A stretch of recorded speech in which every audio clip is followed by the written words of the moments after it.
Merhaba. Bir önceki videoda ekonomistlerin kendi aralarında pek anlaşamayan bir grup olduklarından ve ekonomi biliminde çok sayıda teorik farklılığın olduğundan bahsetmiştim.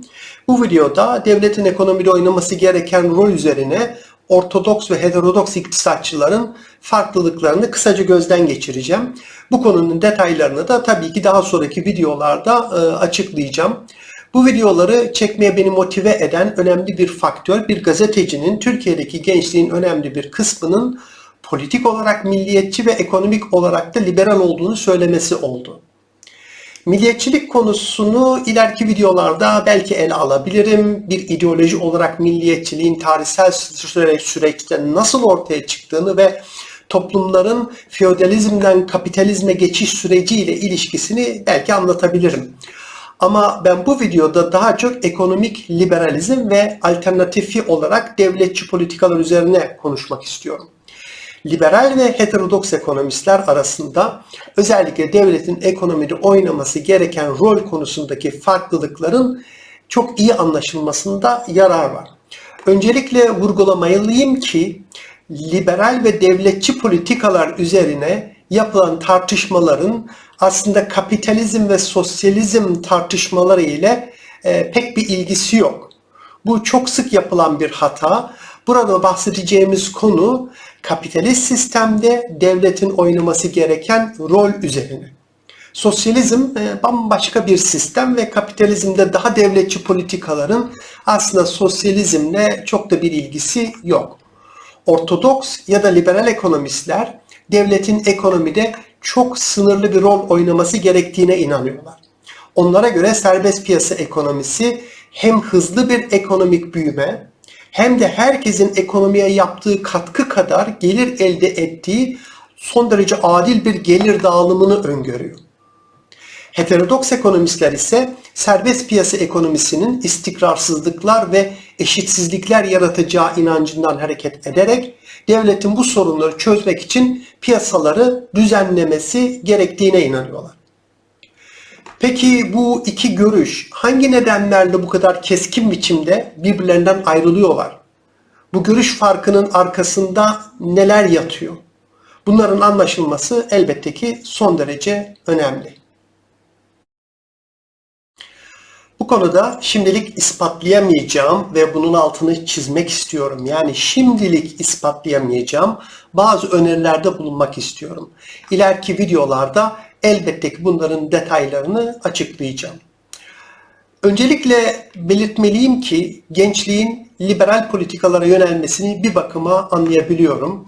Özellikle son birkaç yılda devletçilik ve heterodoks kisvesi altında öylesine tuhaf politikalar uygulandı ki insanların bundan hareketle devletçi politikalara biraz şüpheyle yaklaşması bir bakıma son derece normal.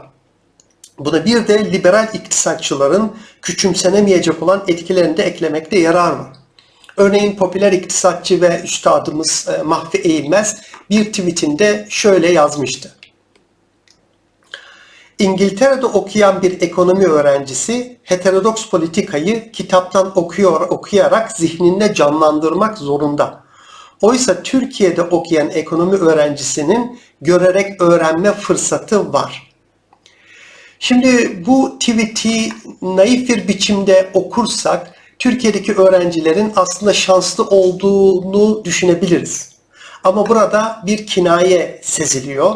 Kanımca söylenmek istenen şey İngiltere gibi gelişmiş bir ülkede heterodoks politikalar uygulanmayacağı için ve uygulanmadığı için öğrencilerin bu politikaları deneyimleyemeyeceği ve Türkiye'deki şanssız öğrencilerin ise bu politikaların ne kadar kötü olduklarını ne yazık ki yaşayarak öğrendikleri ima ediliyor. Böyle bir tweet'i okuyanların heterodoks politikalardan şüphe duyup alternatifi olarak liberal politikalara yönelmesi aslında son derece doğal. Ekonomi bilmeseydim ben de bunlardan çok etkilenebilirdim. Uygulanan politikalar heterodoks ise ve bu politikalar kötü sonuçlar doğurmuşsa o zaman alternatifinin doğru olduğunu düşünmek son derece makul bir yaklaşım ve düşünce. Bu nedenle heterodoks olarak lanse edilen bu politikaların neden olduğu en büyük hasarın aslında heterodoks kavramının kirletilmesi olduğunu iddia edebilirim. Ancak Mahfi Hoca'nın bu tweetinde birkaç tane önemli sorun var. Birincisi, ben Türkiye'de uygulanan bu politikaları destekleyen bir tek heterodoks ekonomist tanımadım. Belki vardır ama ben gerçekten tanımadım ki literatürü elbette takip etmeye çalışıyorum. Bu nedenle Türkiye'de uygulanan politikaların heterodoks politikaları temsil ettiği son derece haksız bir yorum olurdu. Aslında ortada tutarlı bir politika var mıydı? Varsa bu neydi? Ben anlayabilmiş değilim işin doğrusu. İkinci olarak İngiltere'de okuyan öğrencilerin çok büyük bir çoğunluğunun ne yazık ki heterodoks teorileri öğrenmediğini söyleyebilirim. Heterodoks teoriler sadece birkaç seçkin üniversitede çok şanslı kanımca öğrencilere anlatılıyor. Diğerleri ortodoks teori dışında alternatif olduğundan bile habersiz olarak ne yazık ki mezun oluyorlar. Üçüncü olarak İngiltere'de heterodoks politikaların uygulanmadığı doğru değil. İngiliz ekonomi tarihinde heterodoks politikaların yoğun olarak uygulandığı dönemler olmakla birlikte uzun zamandır sürekli uygulanan heterodoks politikalar da var. Buna örneğin devletin sağlık sistemindeki kontrolü ve oynadığı rolü örnek olarak verebiliriz. Elbette bu videoda bunların daha fazla detayına girmem mümkün değil ama bunları bir kenara da not etmekte yarar var. Bitirmeden belirtmekte yarar var ki Türkiye uzun yıllar uyguladığı liberal politikalar nedeniyle bozulan ekonomisini suyun üzerinde tutabilmek için son yıllarda zorunlu olarak devletçi politikalar uygulamaya başladı. Yani günümüzde yaşadığımız sorunlar devletçi politikalar nedeniyle değil, büyük oranda uzun yıllar uygulanan liberal politikalar nedeniyle oluştu. Ancak bu sorunları çözmek için uygulanan, yani deyim yerindeyse tırnak içinde heterodoks politikaların son derece sorunlu ve hatta kaotik olması işleri daha da kötüleştirdi. Ekonomi politikaların doğruluğunu değerlendirirken birkaç konuyu aklımızda bulundurmamızda yarar var. İlk olarak liberal ekonomistler zamandan ve mekandan bağımsız olarak evrensel olarak doğru ve yanlış politikalar olduğuna inanıyorlar. Örneğin liberal politikalar tüm zamanlarda doğrudur. Dün de doğruydu, bugün de doğrudur ve yarın da doğru olacaktır. Zaman içinde ülkelerin karşılaşabileceği farklı durumlara göre alternatif politikalar uygulamaları gerekmez. Ayrıca liberal politikalar her ülkede ve bu ülkelerin kendilerine özgün koşullarından bağımsız olarak da doğrudur. Ülkeden ülkeye pek değişmezler. Liberal politikalar Amerika Birleşik Devletleri'nde de doğrudur, Türkiye'de de doğrudur, Kenya'da da doğrudur.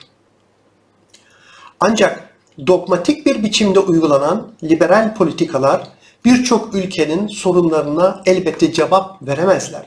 Böyle bir yaklaşım tek bir ilaçla tüm hastalıkları tedavi etmeye benzer. Bir doktor düşünün ki tüm hastalarına hastalıklarından bağımsız olarak aspirin veriyor. Hastanın başı ağrıyorsa da aspirin, ülseri varsa da aspirin, hasta kanserse de aspirin veriyor. Aspirin belki baş ağrısına iyi gelebilir. Ama kanseri tedavi edemeyeceği gibi ülseri daha da kötü yapacaktır. Doğru olan farklı hastalıklar için farklı ilaçlar kullanmaktır. Ayrıca sadece doğru ilaçları kullanmak da yetmez. Hastalığın seyrine göre kullanılan ilaçlarda bunların dozlarında da değişiklikler yapmak gerekir. Aynı biçimde uygulanan politikaları bir bütün olarak doğru ya da yanlış diye değerlendirmek de yeterli değil. Politikaların doğruluğu zaman içinde değişebilir. Belli bir zamanda doğru olan bir politika bir süre sonra etkisini yitirebilir ve bu politikada ısrar etmek elbette yanlış olabilir. Kanımca dogmatik bir biçimde uygulanan ekonomik liberalizm, Türkiye gibi orta gelirli bir ülke için hiç uygun bir ekonomi politikası değildir. Sıkça yapıldığı gibi bakın Gelişmiş ülkeler liberal politikalar uyguluyor. O zaman biz de uygulayalım, biz de onlar kadar hızlı bir şekilde gelişelim fikri son derece sorunlu bir fikir. Biz henüz gelişmiş bir ülke değiliz ve bizim ekonomimizin ihtiyaçları ve uygulaması gereken politikalar gelişmiş ülkelerden çok farklı olabilir. Bunu biliyoruz çünkü bugünün gelişmiş ülkelerine baktığımız zaman bu ülkelerin geçmişlerinde liberal değil, son derece devletçi politikalar uygulayarak geliştiklerini görüyoruz. Elbette geliştikten sonra bu politikaları görece olarak değiştirmiş ve liberal politikalar uygulamış olabilirler. Tarihe baktığımızda hep güçlü ve zengin ülkelerin liberal politikalar uyguladıklarını ve diğer ülkeleri de liberal politikalar uygulamaya zorladıklarını görüyoruz. Bunun nedeni son derece açıktır. Liberal politikalar daha çok zengin ülkelere yarar sağlarlar. Bunu söylerken dogmatik bir biçimde uygulanan liberal politikaların gelişmiş ülkeler için bile çok da önerilebilecek politikalar olmadığını vurgulamakta yarar var. 1980'lerde uygulanmaya başlayan neoliberal politikalar topluma daha istikrarlı ve hızlı büyüyen ekonomiler ve herkesin ekonomiye yaptığı katkı kadar gelir elde ettiği adil bir gelir dağılımı sözü verdiler. Ancak bu politikalar gelişmiş ülkelerde bile artan oranlarda ekonomik istikrarsızlıklara ve krizlere neden oldu.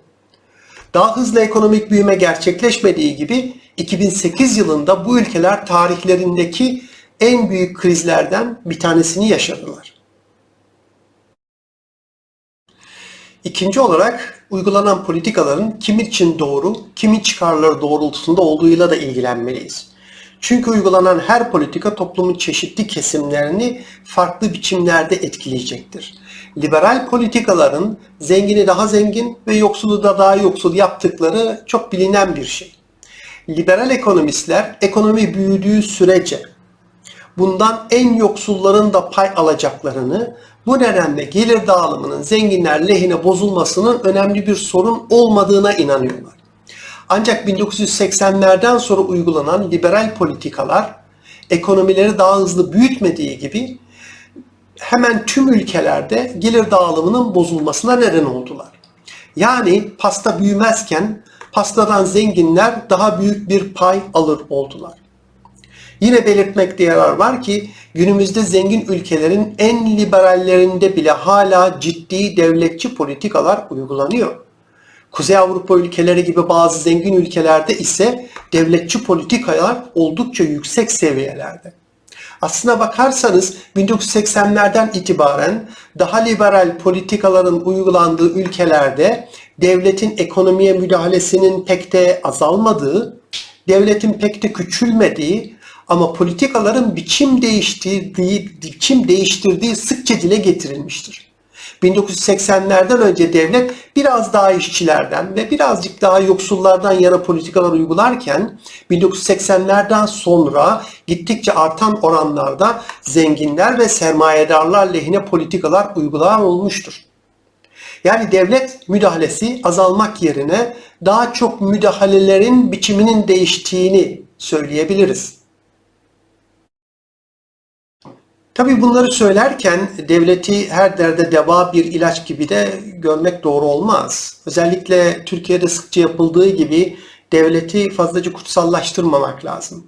Yani devlet toplumsal sınıflar arasında tarafsız bir hakem olmadığı gibi kapitalizmin doğurduğu tüm sorunları çözebilme yeteneğine de sahip değildir. Devletçi politikalar bir bakıma hasta olduğumuzda aldığımız ilaçlar gibidir. Doğru ilaçlar doğru zamanlarda ve doğru miktarlarda alınırsa yararlı olur. Yanlış miktarlarda alınan yanlış ilaçlar hastalığı daha da kötü yapabilir. Yanlış ilaçlardan kaynaklanan sorunlardan hareketle ilaçlara karşı çıkmak nasıl anlamlı değilse, kötü uygulanan devletçi politikalardan hareketle devletçi politikalara karşı çıkmak da anlamlı değildir. Önemli olan doğru politikaların doğru zamanlarda ve doğru miktarlarda uygulanmasıdır.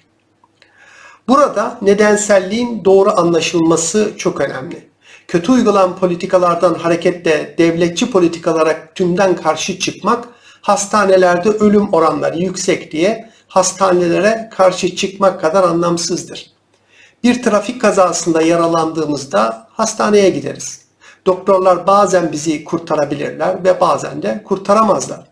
Bu nedenle hastanelerdeki ölüm oranları diğer yerlere göre daha yüksektir. Ama buradan hastanelere gitmenin tehlikeli bir şey olduğu sonucu elbette çıkmaz. Benzer bir biçimde hatalı uygulanan devletçi politikalardan hareketle devletçi politikalara tümden de karşı çıkılamaz. Bu konuda son birkaç 10 yıldaki başarılarıyla kendilerinden Doğu Asya mucizesi diye bahsettiren ülkelerin deneyimleri bizim için çok önemlidir. Türkiye'de sıkça atıfta bulunulan Japonya, Güney Kore ve Tayvan gibi ülkeler nasıl bu kadar başarılı oldular? Bu konuda tekrar Özgür Demirtaş'ı dinleyelim. Bakın şimdi size bir grafik göstereceğim. Her şey o kadar açık ki bu grafikte. Ne yapacağım biliyor musunuz? Güney Kore'deki kişi başına düşen milli gelirle Türkiye'nin kişi başına düşen milli gelirini çizeceğim. Yani bir Türkiye Cumhuriyeti vatandaşının başına düşen milli gelirle bir Güney Kore vatandaşının başına düşen milli geliri çizdireceğim. Çizdirelim şöyle. Efendim tekrar dolarları koyduk, yılları koyduk. Kırmızı burada Güney Kore, beyaz da Türkiye olacak. Başladık bakın. Şöyle bir gelsin. Burada bir durun. Bakın 1986'ya kadar Güney Kore'deki kişi başına düşen milli gelirle Türkiye'deki kişi başına düşen milli geliri birbirine çok yakın. Fark ettiniz mi? Yani aslında biz birbirimize çok yakınız. Aslında biz de onlar gibi yapabilirdik bundan sonra. Peki devam ettiriyorum grafiği, bakalım ne oluyor. Grafik devam edince 1986'dan sonra grafik açılmaya başlıyor. Daha da açılıyor. Daha da açılıyor aradaki fark. Türkiye bir araya birazcık yukarı doğru hareket ediyor ama Türkiye onu daha sonra yapamıyor. Güney Kore arayı açıp gidiyor. Ve şu anda Güney Kore'de kişi başına düşen milli gelir 35 bin doların üzerinde. Türkiye'de 10 bin doların altında. Yani arkadaşlar bir başka deyişle bir Güney Koreli 4 tane Türkiye bedel. Hani dünyaya bedeldik? Dünyaya bedel olabiliriz aslında. Bunu yapabilmemizin yolları var. Kitabi, matematiksel, bilimsel yolları eğer takip edersek. Demirtaş'ın kitabi, matematiksel ve bilimsel yolları takip etmekten kastı ortodoks yani neoliberal politikalar olmasına karşın sadece Güney Kore değil, Japonya ve Tayvan gibi ülkeler de son derece güçlü devletçi politikalar ya da heterodoks politikalar uygulayarak gelişti. Finansta ve ticarette dünyadaki en güçlü devletçi politikaları uyguladılar. Geliştikten sonra bu politikaların dozunu elbette azalttılar. Bu önemli konuya ilerideki videolarda tekrardan geri döneceğim. Bütün bu anlattıklarımın arka planındaki tartışmaların anlaşılması çok önemli. Bunların detaylarını bu video serisinde elbette açıklamaya çalışacağım. Ortodoks ya da ana akım ekonomi diye adlandırılan ve ders kitaplarından öğrendiğimiz liberal ekonomi günümüzde yaşadığımız sorunlara çözüm bulamadığı gibi çoğu zaman sorunların odak noktasında yer alıyor. Hem ana akım ekonomi hem de ona yapılan eleştiriler genellikle ekonomist olmayanlar tarafından kolay anlaşılır bir dille açıklanmıyor. İşte bu video serisinde var olduğunu düşündüğüm bu boşluğu doldurmaya çalışacağım. Çok sayıda ekonomist meslektaş çok da güzel videolar çekiyorlar ve ben de bunlardan elbette yararlanıyorum. Bunlardan öğrenilecek çok da bilgi var. Ancak bu video serisinde çok farklı bir yaklaşım tarzı ve diğer videolarda bulamayacağınız bazı bilgiler bulacaksınız. Daha önce bahsettiğim gibi ekonomi bilginizin olmadığını varsayarak konuları olabilecek en basit haliyle ve eleştirel bir yöntemle anlatmaya çalışacağım.